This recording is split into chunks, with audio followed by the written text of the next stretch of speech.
ಪರಿಚಯದ 29 ಮತ್ತು 30ರ ಅನ್ವಯ ಅರ್ಸಲನ್ ಫ್ರಾನ್ಸಿಸ್ಕನ್ ವಿದ್ಯಾಮಂಡಳಿ ಅಲ್ಪಸಂಖ್ಯಾತ ಸಂಸ್ಥೆಯಾಗಿ ಸಂರಕ್ಷಿಸಲ್ಪಟ್ಟಿದೆ.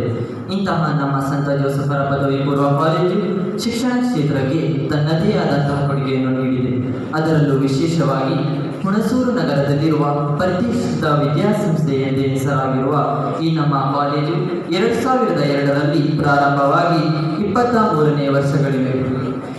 ಈ ನಮ್ಮ ಸಂಸ್ಥೆಯ ಬಗ್ಗೆ ಕಳೆದ 2 ವರ್ಷಗಳಲ್ಲಿ ಅನೇಕ ವಿಷಯಗಳನ್ನು ಕಲಿತಿದ್ದೇವೆ. ಅದು ಪಠ್ಯ ಹಾಗೂ ಪಠ್ಯೇತರ ವಿಷಯಗಳು ಯಾವುದಾದರೂ ಇರಬಹುದು. ಕಲಿಯುವ ಆಸಕ್ತಿ ನಮ್ಮಲ್ಲಿದ್ದರೆ ಕಲಿಸುವುದಕ್ಕೆ ಸದಾ ಮುಂದು ಈ ನಮ್ಮ ಕಾಲೇಜು. ಇಂದು ದ್ವಿತೀಯ ವಿದ್ಯಾರ್ಥಿಗಳಾದ ನಮಗೆ ಬೀಳ್ಕೊಡುಗೆ ಸಮಾರಂಭ ಏರ್ಪಡಿಸಿರುವ ಈ ದಿನ ನಾವು ನಮ್ಮ ಕಳೆದ 2 ವರ್ಷಗಳ ಅನುಭವ ಹಾಗೂ ನಮ್ಮ ಹಾಗೂ ಕಾಲೇಜಿನ ನಡುವಿನ ಒಡನಾಟವನ್ನು ಈಗ ನಿಮ್ಮೊಂದಿಗೆ ವಿಭಿನ್ನವಾಗಿ ಹಂಚಿಕೊಳ್ಳಲಿದ್ದೇವೆ. ಈಗ ಮುಂದಿನ ಅಧಿವೇಶನವನ್ನು ನಮ್ಮ ಸಭಾಧ್ಯಕ್ಷರಾದ ನೂತನರವರು ನಡೆಸಿಕೊಳ್ಳಲಿದ್ದಾರೆ. Over to you sir.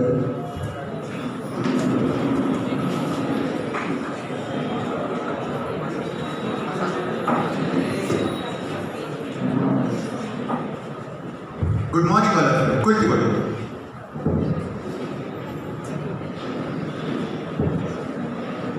ಆಡಳಿತ ಪಕ್ಷದವರು ಮತ್ತು ಪ್ರತಿಪಕ್ಷದವರು ಎಲ್ಲರೂ ಉಪಸ್ಥಿತರಿದ್ದೀರಿ ಎಂದು ಭಾವಿಸುತ್ತೇನೆ. ಈ ದಿನ ನಾವು ಇಲ್ಲಿ ಸೇರಿ ವಿಶೇಷ ಅಧಿವೇಶನ ನಡೆಸ್ತಿರೋದಕ್ಕೆ ಕಾರಣ ಏನು ಅಂತ ನಿಮಗೆಲ್ಲ ಈಗಾಗಲೇ ಗೊತ್ತಿದೆ ಅಂತ ಅನ್ಕೊಳ್ತೀನಿ.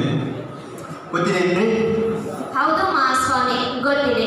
ಕಳೆದ 2 ವರ್ಷಗಳಿಂದ ನಾವು ಈ ಕಾಲೇಜಿನಲ್ಲಿ ವ್ಯಾಸಂಗ ಮಾಡುತ್ತಿದ್ದೇವೆ. ಇನ್ನು ಕೆಲವೇ ದಿನಗಳಲ್ಲಿ ನಮ್ಮ ಪರೀಕ್ಷೆ ಬರ್ತಾ ಇದೆ. ಪರೀಕ್ಷಾ ಮುಗಿದ ಮೇಲೆ ನಾವು ಮುಂದಿನ ವಿದ್ಯಾಭ್ಯಾಸಕ್ಕೆ ಬೇರೆ ಕಡೆ ಹೋಗ್ಬೇಕಂದ್ರೆ ಅಷ್ಟರಲ್ಲಿ ನಮ್ಮ ಕಾಲೇಜಿನ ಬಗ್ಗೆ ಚರ್ಚೆ ಮಾಡ್ತಿದ್ರೆ ಹೇಗೆ? ಹಾಗೂ ನಮ್ಮ ಅಭಿಪ್ರಾಯನ ತಿಳಿಸೋ ದೃಷ್ಟಿಯಿಂದ ಇಲ್ವೇ ನಾವೆಲ್ಲ ಇಲ್ಲಿ ಸೇರಿರೋದು? Yes minister, you are right. ಹಾಗಾದರೆ ನನ್ನ ಬಲಭಾಗದಲ್ಲಿ ಉತ್ತರ ನೀಡುವ ಸ್ಥಾನದಲ್ಲಿರ್ತಾರೆ ಬಲಭಾಗದಲ್ಲಿರೋರು, ಮತ್ತೆ ಎಡಭಾಗದಲ್ಲಿರೋರು ಪ್ರಶ್ನೆ ಕೇಳೋ ಸ್ಥಾನದಲ್ಲಿರ್ತಾರೆ. ಅಧಿವೇಶನ ಸ್ಟಾರ್ಟ್ ಮಾಡೋಣ. ಮೊದಲು ಪ್ರಶ್ನೆ ಕೇಳ್ತಾ ಇರೋದು ಯಾರು? ಇದು ಪ್ರಶ್ನೋತ್ತರ ವೇಳೆ ಆಗಿರೋದ್ರಿಂದ ಮೊದಲೇ ಪ್ರಶ್ನೆ ಯಾಕೆ ಕೇಳಬೇಕು ಅಂತ ನಿರ್ಧಾರ ಆಗಿರ್ತಾರೆ. ಮೊದಲ ಪ್ರಶ್ನೆ ಪರಿಸರದ ಬಗ್ಗೆ, ಅಂದರೆ ನಮ್ಮ ಕಾಲೇಜಿನಲ್ಲಿ ಇರುವ ಪರಿಸರದ ಬಗ್ಗೆ ಪ್ರಶ್ನೆ ಕೇಳಲಿದ್ದಾರೆ ಮೋಸಿನರವರು. ಮಾನ್ಯ ಸಭಾಧ್ಯಕ್ಷರ ಅನುಮತಿಯ ಮೇರೆಗೆ ಅವಕಾಶ ನೀಡಿದ್ದಕ್ಕಾಗಿ ಧನ್ಯವಾದಗಳು. ಮೊದಲಿಗೆ ನಮ್ಮ ರಾಜ್ಯಪಾಲರು ಹೇಳಿದ್ರು ನಮ್ಮ ಕಾಲೇಜಿನ ಪರಿಸರ ಕಲಿಕೆಗೆ ಪೂರಕವಾಗಿದೆ ಅಂತ. ಅದು ಹೆಂಗೆ ಹೇಳ್ತೀರಾ? ಅದನ್ನ ನೀವು ಹೆಂಗೆ ಸಮರ್ಥಿಸ್ಕೊಳ್ತೀರಾ? ಸ್ವಲ್ಪ ಬಿಡಿಸೇಳಿ. ಇದಕ್ಕೆ ಆಡಳಿತ ಪಕ್ಷದವರ ಸಮರ್ಥನೆ. ಮಾನ್ಯ ಸಭಾಧ್ಯಕ್ಷರೇ, ನೋಡಿ, ನೀವು ನಮ್ಮ ಕಾಲೇಜ್ ಕ್ಯಾಂಪಸ್ ಒಳಗಡೆ ಬರ್ತಿದ್ದಾಗೆ ಒಂದು ವಿಶಾಲವಾದ ಮೈದಾನ ಕಾಣಿಸುತ್ತಾ ಇಲ್ವಾ? ಅದೇ ರೀತಿ ಹಸಿರಿನಿಂದ ಕೂಡಿರುವಂತಹ ಗಿಡ ಮರಗಳು, ಯಾವುದೇ ರೀತಿ ಗದ್ದಲದ ವಾತಾವರಣ ಇಲ್ಲದೆ ನಮಗೆ ಅಂದ್ರೆ ಒಂದೊಂದು ಕಾಂಪಿಟಿಷನ್ಗೆ ಅಂತಾನೆ ಒಂದೊಂದು ಪಾರ್ಕ್ ನಲ್ಲಿ ಇರಿದ್ದಾರೆ.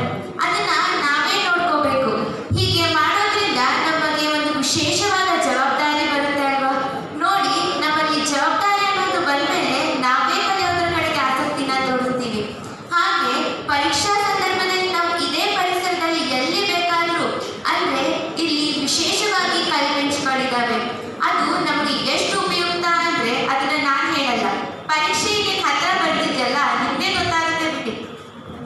ಆಡಳಿತ ಪಕ್ಷದವರು ನೀಡಿದ ಉತ್ತರ ಸಮರ್ಪಕವಾಗಿದೆ ಎಂದು ಭಾವಿಸುತ್ತೇನೆ. ಯಾಕೆಂದ್ರೆ ನೀವೇ ನೋಡಿ, ಅವ್ರು ಹೇಳಿದ್ದೆಲ್ಲ ನಮ್ಮ ಕಾಲೇಜಲ್ಲಿದೆ. ಆದ್ರೆ ಏನಿದ್ರೆ ಪ್ರಯೋಜನ? ಅದರ ಉಪಯೋಗ ಪಡ್ಕೊಂಡ್ರೆ ಮಾತ್ರ ಅದರ ಮಹತ್ವ ಗೊತ್ತಾಗುತ್ತೆ. ಸರಿ, ಈಗ ಮುಂದಿನ ಪ್ರಶ್ನೆ ಆಡಳಿತ ವ್ಯವಸ್ಥೆಯ ಬಗ್ಗೆ. ಮಾನ್ಯ ಸಭಾಧ್ಯಕ್ಷರ ಅನುಮತಿ ಮೇರೆಗೆ ಪರಿಸರದ ಬಗ್ಗೆ ಏನೋ ಚೆನ್ನಾಗಿ ಹೇಳಿದ್ರಿ. ಅದೇ ತರ ಇಂಥ ದೊಡ್ಡ ಸಂಸ್ಥೆ ನಡೆಸಬೇಕಂದ್ರೆ ಆಡಳಿತ ವ್ಯವಸ್ಥೆ ಮತ್ತು ಮುಖ್ಯಸ್ಥರು ಕೂಡ ಅಷ್ಟೇ ಕಾರಣಕರ್ತರಾಗಿರ್ತಾರೆ. ಹೀಗಿದ್ದಾಗ ಕಾಲೇಜಿನ ಮುಖ್ಯಸ್ಥರನ್ನ ಹೇಗೆ ಸಮರ್ಥನೆ ಮಾಡ್ಕೊಳ್ತೀರಾ? ಕಾಲೇಜಿನ ಮುಖ್ಯಸ್ಥರ ಬಗ್ಗೆ ಸಮರ್ಥನೆ. ಇದಕ್ಕೆ ಆಡಳಿತ ಪಕ್ಷದವರ ಉತ್ತರ. ತುಂಬಾ ಒಳ್ಳೆಯದು. ಮಾನ್ಯ ಸಭಾಧ್ಯಕ್ಷರೇ, ನಮ್ಮ ಕಾಲೇಜಿನ ಯಶಸ್ಸಿಗೆ ಮೂಲ ತಳಹದಿ ನಮ್ಮ ಪ್ರಾಂಶುಪಾಲರು. ಮೃದು ಸ್ವಭಾವ ಹಾಗೆ ಕ್ರಿಯಾಶೀಲರಾಗಿರುವ ಇವರು, ಸದಾಕಾಲ ವಿದ್ಯಾರ್ಥಿಗಳ ಬಗ್ಗೆನೇ ಯೋಚಿಸುವ ಇವರು, ಶಿಸ್ತು ಹಾಗೂ ಸಮಯ ಪ್ರಜ್ಞೆಗೆ ತುಂಬಾ ಮಹತ್ವ ಕೊಡ್ತಾರೆ. ವಿದ್ಯಾರ್ಥಿಗಳಿಗೆ ಏನೇನು ಸೌಲಭ್ಯ ಕೊಡಬೇಕು ಅದನ್ನ ಮೊದಲೇ ಸಿದ್ಧಪಡಿಸಿ ಇಟ್ಟಿರ್ತಾರೆ. ಯಾವುದೇ ರೀತಿಯಲ್ಲೂ ಕೂಡ ಕೊರತೆ ಅನ್ನೋದೇ ಇರಬಾರ್ದು ಅಂತ. ಅಷ್ಟೇ ಅಲ್ಲ, ಎಲ್ಲವನ್ನೂ ಕೂಡ ಈಗಾಗಲೇ ನಮ್ಮ ಕಾಲೇಜಿಗೆ ಒದಗಿಸಿಕೊಟ್ಟಿದ್ದಾರೆ ಕೂಡ. ನಮ್ಮ ಪ್ರಾಂಶುಪಾಲರು ನಮ್ಮ ವಿದ್ಯಾರ್ಥಿಗಳನ್ನು ತುಂಬಾ ಪ್ರೀತಿಸುತ್ತಾರೆ. ನಾವುಗಳು ತಪ್ಪು ಮಾಡಿದಾಗ ನಮಗೆ ಶಿಕ್ಷೆ ಕೊಟ್ಟು ನಮ್ಮನ್ನು ಸರಿದಾರಿಗೆ ತಂದಿದ್ದಾರೆ. ಅಂತಹ ಎಷ್ಟೋ ಉದಾಹರಣೆಗಳು ನಮ್ಮ ನಡುವೆನೇ ಇದೆ. ಈ ವಿಷಯದ ಕುರಿತು ನಾನು ಮಾತನಾಡುವುದಕ್ಕಿಂತ ನಮ್ಮ ಸೀನಿಯರ್ ಸ್ಟೂಡೆಂಟ್ ಒಬ್ಬರು ಮಾತನಾಡಲಿದ್ದಾರೆ.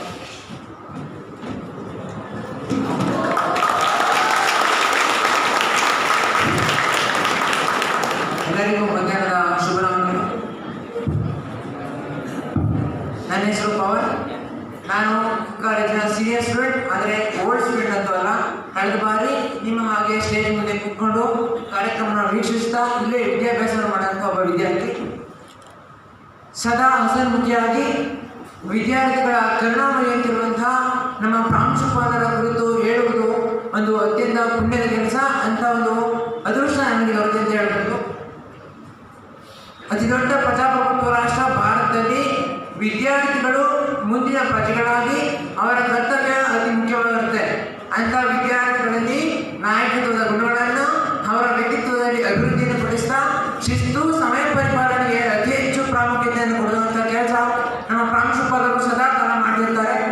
ಪ್ರತಿ ವರ್ಷವೂ ನಿಮಗೆ ತಿಳಿದಿರುವ ಹಾಗೆ ನಮ್ಮ ಕಾಲೇಜಿನಲ್ಲಿ ಎಲೆಕ್ಷನ್ ನಡೆಸುವಂಥದ್ದು ಹಾಗೂ ಮತದಾನದ ಕುರಿತು ಪ್ರಾಮುಖ್ಯತೆ ತಿಳಿಸುವಂತಹ ಕಾರ್ಯದಲ್ಲಿ ನಮ್ಮ ಪ್ರಾಂಶುಪಾಲರ ಮಹತ್ವವನ್ನು, ಅವರ ಪಾತ್ರವನ್ನು ಒಂದೆರಡು ಮಾತನ್ನು ಹೇಳಲಿಕ್ಕೆ ಸಾಧ್ಯವಾಗುವುದಿಲ್ಲ. ವಿದ್ಯಾರ್ಥಿಗಳು ಕೇವಲ ವಿದ್ಯಾಭ್ಯಾಸ ಮುಖ್ಯವಲ್ಲ, ಅವರಲ್ಲಿ ಉತ್ತಮ ವ್ಯಕ್ತಿತ್ವ, ಹಿರಿಯರಿಗೆ ಗೌರವವನ್ನು ನೀಡ್ತಕ್ಕಂಥದ್ದು, ಶಿಸ್ತು ಸಮಯ ಪರಿಪಾಲನೆ, ನಾಯಕತ್ವದ ಗುಣ ಅತಿ ಮುಖ್ಯ. ಅಂತಹ ಕಾರ್ಯವನ್ನು ನಮ್ಮ ಪ್ರಾಂಶುಪಾಲರು ಸದಾ ವಿದ್ಯಾರ್ಥಿಗಳೊಂದಿಗೆ ಸೇರಿಕೊಂಡು ಉಪನ್ಯಾಸಗಳೊಂದಿಗೆ ಸೇರ್ತಾ ನಮ್ಮಲ್ಲಿ ನಮ್ಮ ವ್ಯಕ್ತಿತ್ವವನ್ನು ಬೆಳೆಸುವಲ್ಲಿ ಪ್ರಮುಖ ಪಾತ್ರವನ್ನು ವಹಿಸಿದ್ದಾರೆ. ಅವರ ಕುರಿತು ಮಾತನಾಡಲಿಕ್ಕೆ ಅವಕಾಶ ಮಾಡಿಕೊಡ್ತಕ್ಕಂಥ ತಮಗೆಲ್ಲರಿಗೂ ಹೃದಯಪೂರ್ವಕ ಧನ್ಯವಾದಗಳು ತಿಳಿಸ್ತಾ ನಾನು ಮುಗಿಸ್ತೇನೆ. ಅದ್ಭುತ. ನಮ್ಮ ಕಾಲೇಜ್ ಇಂದು ಇಷ್ಟೆಲ್ಲ ಯಶಸ್ವಿಯಾಗಿದೆ ಎಂದರೆ ಅದಕ್ಕೆ ಮುಖ್ಯ ಕಾರಣ ನಮ್ಮ ಪ್ರಾಂಶುಪಾಲರೆಂದರೆ ತಪ್ಪಾಗಲಾರದು. ಈಗ ಮುಂದಿನ ಪ್ರಶ್ನೆ ಪ್ರದೀಪ್ ರವರಿಂದ. ಮಾನ್ಯ ಸಭಾಧ್ಯಕ್ಷರ ಅನುಮತಿ ಮೇರೆಗೆ ನನ್ನ ಪ್ರಶ್ನೆ. ಪ್ರಾಂಶುಪಾಲರಾಗಿ ತುಂಬಾ ಚೆನ್ನಾಗಿ ಸಂಸ್ಥೆಯನ್ನು ಮುನ್ನಡೆಸ್ತಾ ಇದ್ದಾರೆ ಅಂತ ಗೊತ್ತಾಗ್ತೇನು. ಹಾಗೆಯೇ ನಾನು ಕೇಳೋಕೆಂದಿರೋ ಪ್ರಶ್ನೆ, ವಿದ್ಯಾರ್ಥಿಗಳನ್ನ ಯಾವ ರೀತಿ ತಯಾರು ಮಾಡುತ್ತಾರೆ ಎಂದು ಉಪನ್ಯಾಸಕರುಗಳ ಬಗ್ಗೆ ನನ್ನ ಪ್ರಶ್ನೆ. ಉಪನ್ಯಾಸಕರುಗಳ ಬಗ್ಗೆ ಪ್ರಶ್ನೆ, ಇದಕ್ಕೆ ಆಡಳಿತ ಪಕ್ಷದವರ ಸಮರ್ಥನೆ. ಮಾನ್ಯ ಸಭಾಧ್ಯಕ್ಷರು, ನಮ್ಮ ಲೆಕ್ಚರರ್ಸ್ ಹೇಗೆ ಅಂದರೆ ನಮ್ಮ ಮನಸ್ಥಿತಿ ತಿಳ್ಕೊಂಡು ಪಾಠ ಮಾಡ್ತಾರೆ. ಸ್ಪೆಷಲ್ ಕ್ಲಾಸ್ ಅಂತ ನಮಗೆಲ್ಲ ಎಕ್ಸ್ಟ್ರಾ ಕೇರ್ ಕೂಡ ತಗೊಳ್ತಾರೆ.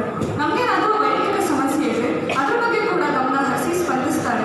ತಪ್ಪು ಮಾಡಿದಾಗ ಶಿಕ್ಷೆಯನ್ನು ಕೊಟ್ಟು ಸರಿ ಯಾವುದು ತಪ್ಪು ಯಾವುದು ಅಂತಾನೂ ತಿಳಿಸ್ತಾರೆ. ಪ್ರಾಂಶುಪಾಲರ ಜೊತೆ ಚರ್ಚೆ ಮಾಡಿ ಉಪಯುಕ್ತ ಅನ್ನಿಸಿದ್ದನ್ನು ಜಾರಿಗೊಳಿಸ್ತಾರೆ. ಅಷ್ಟೇ ಅಲ್ಲದೆ ನಮ್ಮ ಪೋಷಕರ ಜೊತೆ ನಮ್ಮ ಎಜುಕೇಷನ್ ಬಗ್ಗೆ ಅವಾಗ ಚರ್ಚೆ ಮಾಡಿ ನಮ್ಮ ಸಕ್ಸಸ್ಗೆ ಕಾರಣ ಆಗ್ತಾರೆ. ಹೌದು, ಆಡಳಿತ ಪಕ್ಷದವರು ಹೇಳುವುದು ಅಕ್ಷರಶಃ ಸತ್ಯ. ಉಪನ್ಯಾಸಕರಿಗೆ ಚಪ್ಪಾಳೆ ಬರಲ್ವಾ? ಹೊಸಿನದಲ್ಲ, ನನ್ನದೇನೋ ವಿಭಿನ್ನವಾದ ಪ್ರಶ್ನೆ ಕೇಳಬೇಕು, ಹೊಸ ಪ್ರಶ್ನೆ ಕೇಳಬೇಕು ಅಂತಿದ್ರಲ್ಲ, ಕೇಳಿ. ಮಾನ್ಯ ಸಭಾಧ್ಯಕ್ಷರ ಅನುಮತಿ ಮೇರೆಗೆ ಪ್ರಾಂಶುಪಾಲರ ಬಗ್ಗೆ ಹೇಳಿದ್ರಿ, ಉಪನ್ಯಾಸಕರ ಬಗ್ಗೆ ಹೇಳಿದ್ರಿ, ಅಷ್ಟೇ ಸಾಕ? ಒಂದು ಕಾಲೇಜು ಯಶಸ್ವಿಯಾಗಿ ನಡೀತಿದೆ ಅಂದ್ರೆ ಅಲ್ಲಿ ತಮ್ಮ ಪಾಡಿಗೆ ತಾವು ಪರೋಕ್ಷವಾಗಿ ಕಾರ್ಯನಿರ್ವಹಿಸುತ್ತಿರುವ ಒಂದು ವರ್ಗ ಇದೆ, ಅದೇ ನಾನ್ ಟೀಚಿಂಗ್ ಸ್ಟಾಫ್. ಅವ್ರ ಬಗ್ಗೆ ಏನ್ ಹೇಳ್ತೀರಾ? ಸ್ವಲ್ಪ ಬಿಡಿಸೇಳಿ. ನಾನ್ ಟೀಚಿಂಗ್ ಸ್ಟಾಫ್ಸ್ ವೇದಿಕೆ ಮೇಲೆ ಇವ್ರ ಬಗ್ಗೆ ಮಾತಾಡೋದು ತುಂಬಾನೇ ಕಡಿಮೆ. ಇದಕ್ಕೆ ಆಡಳಿತ ಪಕ್ಷದವರು ಏನು ಸಮರ್ಥನೆ ನೀಡ್ತಾರೆ ಕೇಳೋಣ ಬನ್ನಿ. ಮಾನ್ಯ ಸಭಾಧ್ಯಕ್ಷರೇ, ಅಯ್ಯೋ ಅವ್ರನ್ನ ಹೇಗೆ ಮರೆಯೋಕ್ಕಾಗುತ್ತೆ? ನಮ್ಮಲ್ಲಿ ಎಲ್ಲಾ ಕೆಲಸಗಳು ಸರಿಯಾದ ಸಮಯಕ್ಕೆ ಶುಚಿಯಾಗಿ ಶಿಸ್ತಿನಿಂದ ನಡೀತಿದೆ ಅಂದ್ರೆ ಅದಕ್ಕೆ ನಮ್ಮ ಬೋಧಕೇತರ ವರ್ಗದವರ ಪರಿಶ್ರಮ ತುಂಬಾ ಇದೆ. ಎಲ್ಲರಿಗಿಂತ ಮೊದಲೇ ಬರ್ತಾರೆ ಹಾಗೂ ಎಲ್ಲಾ ಕೆಲಸ ಮುಗಿಸಿ ಎಲ್ಲರಿಗಿಂತ ಕಡೆಯವರಾಗಿ ಮನೆಗೆ ತೆರಳುತ್ತಾರೆ. ಒಂಥರ ನಮ್ಮ ಮನೆಯಲ್ಲಿ ನಮ್ಮ ತಂದೆ ತಾಯಿ ನಮ್ಮನ್ನ ಹೇಗೆ ನೋಡ್ತಾರೋ ಅದೇ ರೀತಿ ಇವರು ನಮ್ಮನ್ನ ಕೇರ್ ಮಾಡ್ತಾರೆ. ಮುಂದೆ ಬೇರೆ ಕಾಲೇಜಿಗೆ ಹೋದ್ಮೇಲೆ ಇದೆಲ್ಲ ನಮಗೆ ಸಿಗುತ್ತೋ ಸಿಗೋಲ್ವೋ ಗೊತ್ತಿಲ್ಲ, ಆದ್ರೆ ಈ ಕಾಲೇಜ್ನ ಬಿಟ್ಟು ಹೋಗೋಕೆ ತುಂಬಾ ಬೇಜಾರಾಗುತ್ತೆ. ಇಮೋಷನಲಿ ಟಚ್ ಮಾಡ್ಬಿಟ್ಟಿದ್ರೆ. ಮುಂದಿನ ಪ್ರಶ್ನೆ ಸ್ಪರ್ಶಿತಾರ್ ಅವರಿಂದ. ಮಾನ್ಯ ಸಭಾಧ್ಯಕ್ಷರ ಅನುಮತಿ ಮೇರೆಗೆ ಶಿಸ್ತು ಎನ್ನುವುದು ಗುರಿ ಮತ್ತು ಸಾಧನೆಯ ನಡುವಿನ ಸೇತುವೆ. ಹೀಗಿದ್ದಾಗ ಹುಣಸೂರು ತಾಲೂಕಿನಲ್ಲಿ ಶಿಸ್ತಿಗೆ ಹೆಸರುವಾಸಿಯಾಗಿರುವ ನಮ್ಮ ಸಂತ ಜೋಸೆಫರ ಪದವಿ ಪೂರ್ವ ಕಾಲೇಜಿನ ಶಿಸ್ತಿನ ಬಗ್ಗೆ ಹೇಳುವುದಾದರೆ ನಿಮ್ಮ ಅಭಿಪ್ರಾಯವೇನು? ಹುಣಸೂರು ತಾಲೂಕಿನಲ್ಲೇ ಶಿಸ್ತಿಗೆ ಇನ್ನೊಂದು ಹೆಸರು ನಮ್ಮ ಕಾಲೇಜ್ ಅಂದ್ರೆ ತಪ್ಪಾಗಲ್ಲ. ಇದಕ್ಕೆ ಆಡಳಿತ ಪಕ್ಷದವರು ಏನು ಉತ್ತರ ಕೊಡ್ತಾರೆ ಕೇಳೋಣ ಬನ್ನಿ. ಮಾನ್ಯ ಸಭಾಧ್ಯಕ್ಷರೇ, ವಿದ್ಯಾರ್ಥಿಗಳ ಜೀವನದ ಅಡಿಪಾಯವೇ ಶಿಸ್ತು. ಅಂತಹ ಶಿಸ್ತನ್ನು ಕೊಡುವುದೇ ನಮ್ಮ ಹೆಮ್ಮೆಯ ಕಾಲೇಜು. ಕಾಲೇಜಿನ ಸಮಯ ಪಾಲನೆ, ಕೊಠಡಿಗಳನ್ನು ಸ್ವಚ್ಛವಾಗಿಡುವುದು, ಓದೋಟಗಳನ್ನು ಸುಂದರವಾಗಿ ಕಾಣುವಂತೆ ನಮ್ಮಲ್ಲಿ ಸ್ಪರ್ಧೆಗಳನ್ನು ಏರ್ಪಡಿಸುವ ರೀತಿ, ಹಾಗೆಯೇ ವಿವಿಧ ಸಾಂಸ್ಕೃತಿಕ ಚಟುವಟಿಕೆಗಳಲ್ಲಿ ಭಾಗವಹಿಸಿ ಹಾಗೂ ಅವುಗಳಲ್ಲಿ ಬಹುಮಾನ ಗೆಲ್ಲಲು ಪರಿಣಾಮಕಾರಿ ಪ್ರೋತ್ಸಾಹ ನೀಡುತ್ತಿದ್ದು ಹಾಗೂ ಶಿಸ್ತನ್ನು ಕಾಪಾಡಲು ನಮ್ಮಲ್ಲಿ ಕ್ಯಾಬಿನೆಟ್ ಅಂದರೆ ಮಂತ್ರಿಮಂಡಲವನ್ನು ರಚಿಸಲಾಗಿದ್ದು ಆ ಮೂಲಕ ವಿದ್ಯಾರ್ಥಿಗಳಲ್ಲಿ ರಾಜಕೀಯ ಪರಿಣಾಮವನ್ನು ಉತ್ತೇಜಿಸಲಾಗುತ್ತಿದೆ. ಇದ್ರ ಬಗ್ಗೆ ನನಗಿಂತ ಹೆಚ್ಚಾಗಿ ನಮ್ಮ ಆಡಳಿತ ಪಕ್ಷವೇ ಗೊತ್ತು. ಏನು ಹೇಳ್ತೀರಿ? ಹೌದು, ಪ್ರತಿದಿನ ಬೆಳಗ್ಗೆ ನಡೆಯುವ ಪ್ರಾರ್ಥನಾ ಕೂಟದಲ್ಲಿ ಪ್ರತಿಯೊಬ್ಬ ವಿದ್ಯಾರ್ಥಿಯೂ ಸಹ ವೇದಿಕೆ ಮೇಲೆ ತನ್ನ ಪ್ರತಿಭೆಯನ್ನು ನಿರ್ಭೀತಿಯಿಂದ ಹೊರಹಾಕಲು ಅವಕಾಶ ನೀಡಲಾಗಿದೆ. ಒಟ್ಟಿನಲ್ಲಿ ಇದು ಇಲ್ಲಿ ವಿದ್ಯಾಭ್ಯಾಸ ಮಾಡಿದ ಪ್ರತಿಯೊಬ್ಬ ವಿದ್ಯಾರ್ಥಿಯೂ ಸಹ ತನ್ನ ಜೀವನದಲ್ಲಿ ಯಶಸ್ವಿಯಾಗಲು ಸಾಧ್ಯ. ವಿದ್ಯಾರ್ಥಿಗಳಲ್ಲಿ ಸ್ಪರ್ಧಾ ಮನೋಭಾವನೆ ಮೂಡಿಸುವ ಸಲುವಾಗಿ ವಿವಿಧ ಯೋಜನೆಗಳ ನಡುವೆ, ವಿವಿಧ ಸ್ಪರ್ಧೆಗಳ ನಡುವೆ ವರ್ಷದ ಕೊನೆಯಲ್ಲಿ ನಡೆಯುವ ಬೀಳ್ಕೊಡುಗೆ ಸಮಾರಂಭದಲ್ಲಿ ನೀಡಲಾಗುವ ರೋಲಿಂಗ್ ಶೀಲ್ಡ್ ವ್ಯವಸ್ಥೆಯು ತುಂಬಾ ಆಸಕ್ತಿದಾಯಕ ಹಾಗೂ ಸ್ಫೂರ್ತಿದಾಯಕವಾಗಿದೆ. ಇದರಿಂದ ವಿದ್ಯಾರ್ಥಿಯು ಎಲ್ಲ ಕ್ಷೇತ್ರದಲ್ಲಿಯೂ ಹಾಗೂ ಎಲ್ಲ ಸಮೀಕ್ಷೆಗಳಲ್ಲಿಯೂ ಶಿಸ್ತು ಹಾಗೂ ಆಸಕ್ತಿಯಿಂದ ಪಾಲ್ಗೊಳ್ಳಲು ಸಹಕಾರ ನೀಡುತ್ತದೆ. ಹೌದು, ಇನ್ನು ನಮ್ಮ ಕಾಲೇಜು ಕ್ರೀಡೆಗೂ ಸಹ ವಿಶೇಷವಾದ ರೀತಿಯಲ್ಲಿ ಪ್ರೋತ್ಸಾಹ ದೊರೆತಿದ್ದು ಇನ್ನು ನಮ್ಮ ಕಾಲೇಜು ರಾಷ್ಟ್ರದ ಮಟ್ಟದವರೆಗೆ ಹೋಗಿರುವುದು ತುಂಬಾ ಖುಷಿಯ ವಿಚಾರ. ಇನ್ನು ನಮ್ಮ ಕಾಲೇಜಿನಲ್ಲಿ ಪ್ರತಿ ಶನಿವಾರ ಕೆಲವು ದೃಶ್ಯದ ತೊಡಗುಗಳನ್ನು ಪ್ರದರ್ಶಿಸಿ ಆ ಮೂಲಕ ವಿದ್ಯಾರ್ಥಿಗಳಲ್ಲಿ ಸ್ಫೂರ್ತಿದಾಯಕ ಮನೋಭಾವನೆಯನ್ನು ಬೆಳೆಸಲಾಗುತ್ತಿದೆ. ಇವುಗಳ ಬಗ್ಗೆ ನಾವು ರಿಪೋರ್ಟ್ ಇದೆ, ನೀವೇ ನೋಡಿ.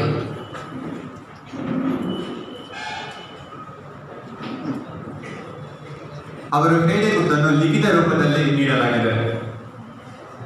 ಮುಗಿದೆ ಅಂದ್ರೆ ಅವ್ರು ಕೇಳಿ ದೊಡ್ಡ ಪ್ರಶ್ನೆ ಎಲ್ಲ ಸೇರಿಸ್ಕೊಂಡು ಒಟ್ಟಿಗೆ ಹೇಳ್ಬಿಟ್ರಲ್ರಿ, ಸಮಯದ ಅಭಾವ ಇದೆ, ಸ್ವಲ್ಪ ನೋಡ್ಕೊಂಡು ಹೇಳಿ.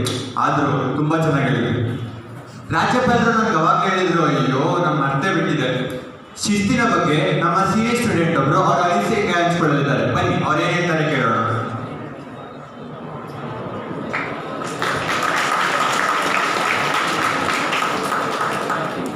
ಎಲ್ಲರಿಗೂ ನನ್ನ ನಮಸ್ಕಾರಗಳು.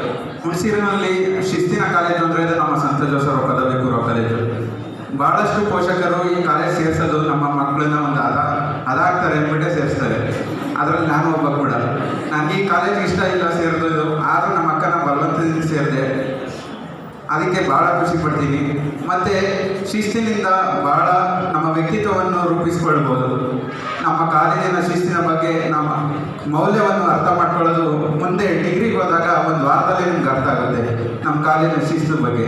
ಧನ್ಯವಾದಗಳು. ಸೀನಿಯರ್ ಸ್ಟೂಡೆಂಟ್ ಒಬ್ರು ನಮ್ಮ ಕಾಲೇಜಿನ ಶಿಸ್ತಿನ ಬಗ್ಗೆ ಮಾತಾಡಿದ್ದು ತುಂಬಾ ಖುಷಿ ಆಯಿತು. ಈಗ ಪ್ರಶ್ನೋತ್ತರ ವೇಳೆ ಮುಗಿದಿದ್ದು ಶೂನ್ಯ ವೇಳೆ ಪ್ರಾರಂಭ. ಅದ್ಯಾರ್ಯಾರ ಪ್ರಶ್ನೆಗೆ ಬೇಗ ತಿಳಿಸಿ ಕೇಳಿ. ಎಲ್ರಿಗೂ ನಮಸ್ಕಾರ. ನಾನೊಂದು ಪ್ರಶ್ನೆ ಕೇಳಬೇಕು ಅಧ್ಯಕ್ಷರೇ. ಕೇಳಿ. ನೀವು ನಮ್ಗೆ ಸಮಯನ ಕೊಡಲ್ಲ ಅಂತೀರಾ? ದೇವ್ರು ನಮ್ಗೆ ಒಳ್ಳೇದು ಮಾಡಲಿ. ಕೊನೆಗೂ ನಮಗೆ ಅಂತ ಟೈಮ್ ಕೊಟ್ರಲ್ಲ. ನನ್ನ ಪ್ರಶ್ನೆ ಏನಂದರೆ, ವಿದ್ಯಾರ್ಥಿಗಳ ಪ್ರತಿಭೆ ಅನಾವರಣಗೊಳ್ಳಲು ಕಾಲೇಜಿನಲ್ಲಿ ಕೈಗೊಂಡಿರುವ ಕ್ರಮಗಳ ಬಗ್ಗೆ ಏನು ಹೇಳಲು ಬಯಸುತ್ತೀರಿ? ಪ್ರತಿಭೆ ಅನಾವರಣಗೊಳಿಸಲು ನಮ್ಮ ಕಾಲೇಜಲ್ಲಿ ಏನು ಅವಕಾಶ ಕೊಡ್ತಾರೆ ಅಂತ, ಇದಕ್ಕೆ ಆಡಳಿತ ಪಕ್ಷದವರ ಉತ್ತರ. ಮಾನ್ಯ ಸಭಾಧ್ಯಕ್ಷರೇ, ವಿದ್ಯಾರ್ಥಿಗಳ ಸರ್ವತೋಮುಖ ಬೆಳವಣಿಗೆ ಪಠ್ಯ ಹಾಗೂ ಪಠ್ಯೇತರ ಚಟುವಟಿಕೆಗಳಿಂದ ಕೂಡಿರುತ್ತದೆ. ನಮ್ಮ ಕಾಲೇಜು ಪ್ರಾರಂಭವಾಗುವುದು ಪ್ರಾರ್ಥನಾ ಕೂಟದ ಮೂಲಕ. ಈ ಸಂದರ್ಭದಲ್ಲಿ ಪ್ರತಿಯೊಬ್ಬ ವಿದ್ಯಾರ್ಥಿಯೂ ಕೂಡ ವೇದಿಕೆಯ ಮೇಲೆ ಬಂದು ತನ್ನ ಪ್ರತಿಭೆಯನ್ನು ಅನಾವರಣಗೊಳಿಸಲು ನಮ್ಮ ಕಾಲೇಜಿನಲ್ಲಿ ಅವಕಾಶವಿದೆ. ಹಾಗೆಯೇ ಪ್ರತಿಯೊಬ್ಬ ವಿದ್ಯಾರ್ಥಿಯೂ ಕೂಡ ಬುಲೆಟಿನ್ ಬೋರ್ಡ್ಗಳ ಮೂಲಕವೂ ತನ್ನ ಪ್ರತಿಭೆಯನ್ನು ತೋರಲು ಅವಕಾಶವಿದೆ. ಅಷ್ಟೇ ಅಲ್ಲದೆ ಕಾಲೇಜಿನಲ್ಲಿ ವಿವಿಧ ಕ್ಲಬ್ಗಳಿದ್ದು ಅವುಗಳ ಮೂಲಕವೂ ಕೂಡ ವಿದ್ಯಾರ್ಥಿಗಳ ಪ್ರತಿಭೆಯನ್ನು ಅನಾವರಣಗೊಳಿಸಲು ನಮ್ಮ ಕಾಲೇಜಿನಲ್ಲಿ ಹಲವು ಅವಕಾಶಗಳನ್ನು ಮಾಡಲಾಗುತ್ತದೆ. ಅವ್ರು ಏನೋ ಸರಿ ಹೇಳಿದ್ರು, ಆದ್ರೆ ನಮ್ಮ ಸರಿ ಏನು ಸ್ಕ್ರಿಪ್ಟಲ್ಲಿ ಬರ್ದೇ ಇರಲಿಲ್ಲ. ಇವ್ರೇನು ಮಲ್ಕೋಬಿಟ್ಟವ್ರೆ. ರೀ ಪ್ರದೀಪ್ ಎಕ್ಸ್ಟ್ರೀ ಅವ್ರನ್ನ ಸಾಕು. ಪ್ರದೀಪ್ ನೀವೇನೆ ವಿರೋಧ ಪಕ್ಷದವ್ರ ಪ್ರಶ್ನೆ ಕೇಳಕ್ ಹೋಗ್ಬಿಟ್ಟು ಅಧಿವೇಶನಕ್ಕೆ ಬಂದ್ಬಿಟ್ಟು ಮಲ್ಕೋತಿದ್ದೀರಲ್ರಿ? ಮಲಗಿರ್ಲಿಲ್ಲ, ಪ್ರಶ್ನೆ ಏನ್ ಕೇಳೋದು ಅಂತ ಯೋಚನೆ ಮಾಡ್ತಿದ್ದೆ. ಪ್ರಶ್ನೆ ಕೇಳೋದು ಅಂತ ಯೋಚನೆ ಮಾಡ್ತಿರೋದು ಸರಿ ಕೇಳಿ, ಇದಕ್ಕೆ ಕಮ್ಮಿ ಇಲ್ಲ. ಮತ್ತೊಮ್ಮೆ ಮಾನ್ಯ ಸಭಾಧ್ಯಕ್ಷರ ಅನುಮತಿ ಮೇರೆಗೆ ನನ್ನ ಪ್ರಶ್ನೆ, ವಿದ್ಯಾರ್ಥಿಗಳಿಗೆ ಕಾಲೇಜಿನಲ್ಲಿ ಕಲ್ಪಿಸಿರುವ ಮೂಲ ಸೌಕರ್ಯಗಳ ಬಗ್ಗೆ ನಿಮ್ಮ ಅಭಿಪ್ರಾಯವೇನು? ಇದಕ್ಕೆ ಆಡಳಿತ ಪಕ್ಷದವರ ಉತ್ತರ. ನಮ್ಮ ಕಾಲೇಜಿನಲ್ಲಿ ವಿದ್ಯಾರ್ಥಿಗಳ ಸರ್ವತೋಮುಖ ಅಭಿವೃದ್ಧಿಗೆ ಬೇಕಾಗಿರುವಂತಹ ಎಲ್ಲ ಮೂಲಸೌಕರ್ಯಗಳನ್ನು ಒದಗಿಸಿದ್ದಾರೆ. ಮುಖ್ಯವಾಗಿ ಸಾವಿರಾರು ಪುಸ್ತಕಗಳನ್ನು ಹೊಂದಿರುವಂತಹ ಗ್ರಂಥಾಲಯದ ವ್ಯವಸ್ಥೆ, ವಿಜ್ಞಾನ ವಿಭಾಗದ ವಿದ್ಯಾರ್ಥಿಗಳಿಗೆ ಉಪಯುಕ್ತವಾಗುವಂತೆ ವಿಜ್ಞಾನ ಪ್ರಯೋಗಾಲಯಗಳು, ಅಗ್ನಿ ನಿರೋಧಕ ಸಾಧನ, ಶುದ್ಧವಾದಂತಹ ಕುಡಿಯುವ ನೀರಿನ ವ್ಯವಸ್ಥೆ, ಬಯೋಮೆಟ್ರಿಕ್ ವ್ಯವಸ್ಥೆ.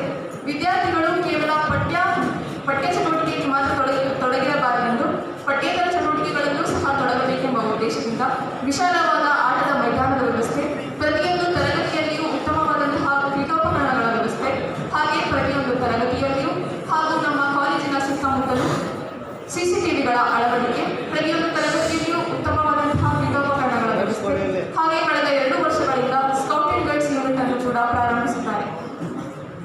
ಆಡಳಿತ ಪಕ್ಷದವರ ಮುದ್ರೆ ಏನೋ ಚೆನ್ನಾಗಿತ್ತು, ಆದರೂ ಒಂದು ಮಿಸ್ ಮಾಡಿದ್ದೀರ.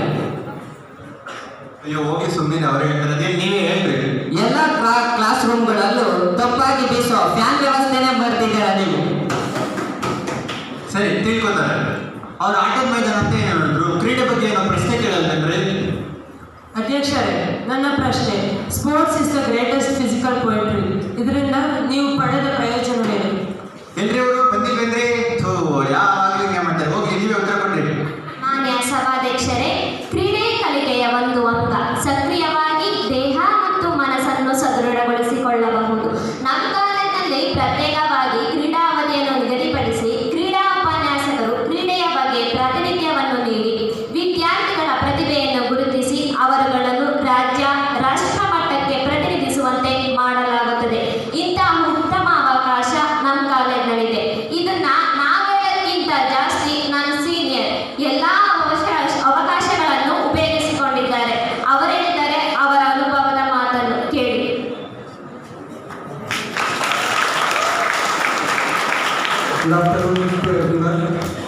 ನಾನು ನೆನಪಿದ್ದೀನಿ ಎಲ್ಲರಿಗೂ. ಸ್ಪೋರ್ಟ್ಸ್ ಅಂದರು first the most important is the education.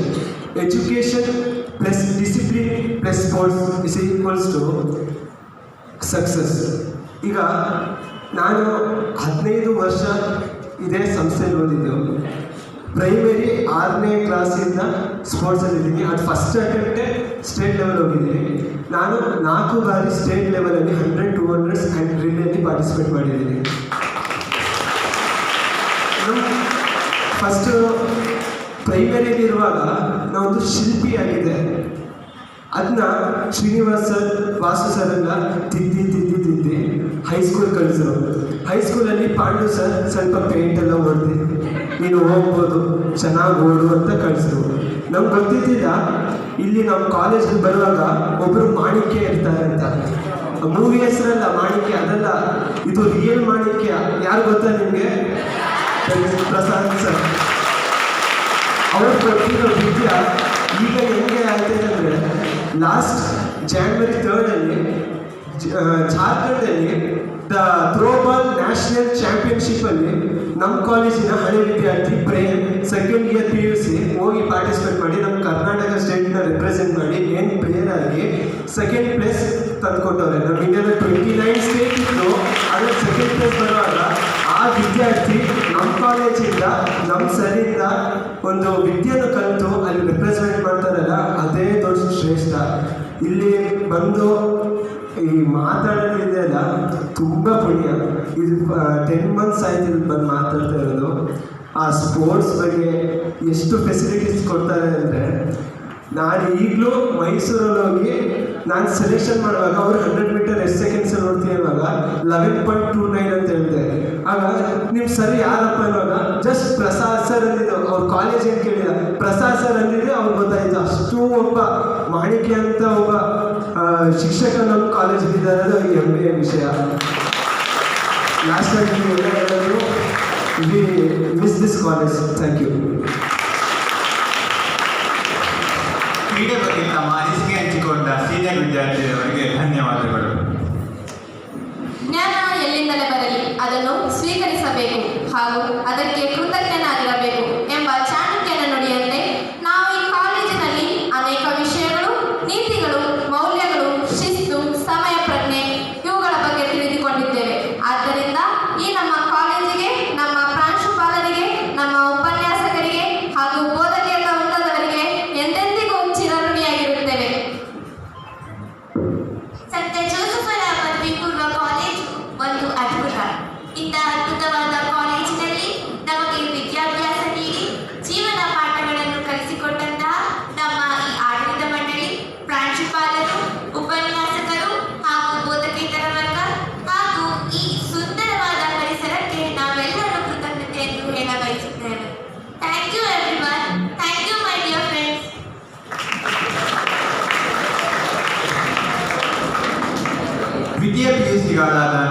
ದ್ವಿತೀಯ PUC ವಿದ್ಯಾರ್ಥಿಗಳಾದ ನಮ್ಮ ಅನುಭವದ ವರದಿಯನ್ನು ನಿಮ್ಮ ಮುಂದೆ ಈ ರೀತಿ ವಿಭಿನ್ನವಾಗಿ ಇಟ್ಟಿದ್ದೇವೆ.